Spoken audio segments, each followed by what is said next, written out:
ദൈവത്തിൻ്റെ അതിപരിശുദ്ധ നാമം വാഴ്ത്തപ്പെടുമാറാകട്ടെ. ഈ പ്രഭാതത്തിലെ ചിന്തയ്ക്കായി ലഭിച്ചിരിക്കുന്ന വേദഭാഗം അപ്പോസ്തലനായ വിശുദ്ധ പൗലോസ് കൊലോസ്യർക്ക് എഴുതിയ ലേഖനം 3-ാം അധ്യായം 23-ാം വാക്യം. നിങ്ങൾ ചെയ്യുന്നതൊക്കെയും മനുഷ്യർക്കെന്നല്ല കർത്താവിനെന്ന പോലെ മനസ്സോടെ ചെയ്യുവിൻ. ഒരു ഗ്രാമത്തിൽ വളരെ രുചികരമായ ചായ ഉണ്ടാക്കുന്ന ഒരു വൃദ്ധൻ ഉണ്ടായിരുന്നു.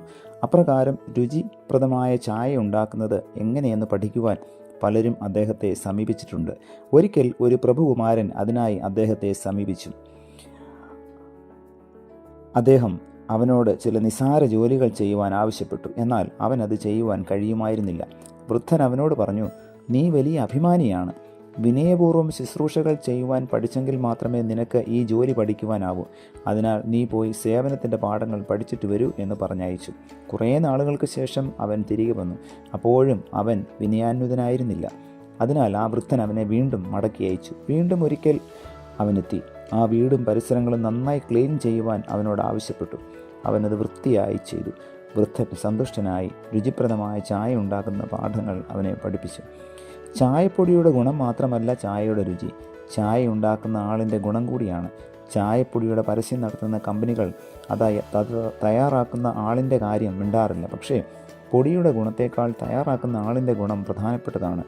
ഒരു ഗസ്റ്റ് വരുമ്പോൾ നാശം വന്ന് കയറി ശല്യമായി എന്ന ചിന്തയോടെ ഇട്ടുകൊടുക്കുന്ന ചായയും ഗസ്റ്റിനോടുള്ള സ്നേഹാദരവുകളോടെ ഇട്ടുകൊടുക്കുന്ന ചായയും തമ്മിൽ രുചിയിൽ മാത്രമല്ല ഗുണത്തിലും വ്യത്യാസമുണ്ടാകും.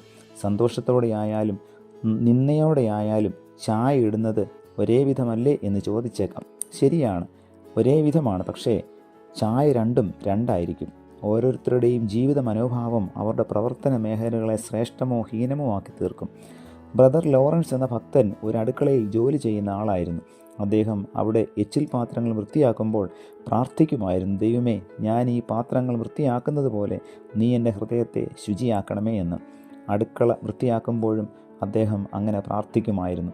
അങ്ങനെ പ്രാർത്ഥിച്ചുകൊണ്ട് ചെയ്യുന്ന ജോലി എത്രമാത്രം ശ്രേഷ്ഠമായിരിക്കും.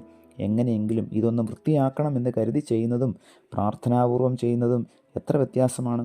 നമ്മുടെ പ്രവൃത്തിയുടെ മഹത്വമല്ല, മനസ്സിൻ്റെ മഹത്വമാണ് ജീവിതത്തെ ശ്രേഷ്ഠമാക്കുന്നത്. മനസ്സ് ശ്രേഷ്ഠമാകുമ്പോൾ പ്രവൃത്തിയും ശ്രേഷ്ഠമാകും. വിനയാന്വിതരായി മറ്റുള്ളവർക്ക് ചെയ്യുന്ന ശുശ്രൂഷകൾ എത്ര മഹത്തരമായിരിക്കും.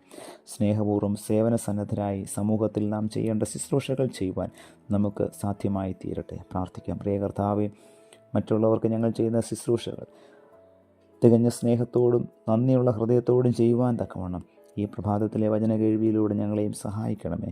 പുത്രൻ്റെ നാമത്തിൽ പ്രാർത്ഥന കേൾക്കണം പിതാവേ. ആമേൻ.